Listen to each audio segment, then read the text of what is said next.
Hello అండి, welcome to Kakinada foodies. ఈరోజు నేను మీకు మామిడికాయ కొబ్బరికాయ పచ్చడి చేసి చూపిస్తానండి. ఇది రైస్లో చాలా టేస్టీగా ఉంటుంది. నేను హాఫ్ చెక్క కొబ్బరికాయ తీసుకున్నాను. ఈ కొబ్బరికాయ చెక్కు తీసేసుకున్నాను. నేను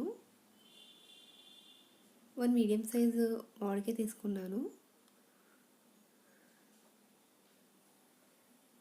2 పచ్చిమిరపకాయలు యాడ్ చేశాను. 1 టీ స్పూన్ సాల్ట్ వేసి ఇది మిక్సీ చేయాలి. మిక్సీ పట్టుకున్నాక ఈ విధంగా కచ్చపక్కగా పట్టుకోవాలి, మరీ పేస్ట్గా చేసుకోకూడదు. నేను వేరే ప్యాన్లో ఆయిల్ వేసి 1 టీ స్పూన్ జీలకర్ర, 1 టీ స్పూన్ ఆవాలు యాడ్ చేశాను. ఒక ఎండుమిరపకాయ యాడ్ చేశాను. కొన్ని కరివేపాకు రెమ్మలు యాడ్ చేశాను. ఇది కొద్దిగా వేగాక ఇందులో ముందుగా చేసుకొని ఉంచుకున్న పచ్చడి యాడ్ చేసేయాలి. స్టవ్ ఫ్లేమ్ ఆఫ్ చేసి ఇది బాగా మిక్స్ చేసి ప్లేటింగ్ చేసుకుంటే కొబ్బరికాయ మామిడికాయ పచ్చడి రెడీ. ఇది అన్నంలో చాలా టేస్టీగా ఉంటుందండి. మీరు కూడా ఒకసారి ట్రై చేయండి. Thanks for watching.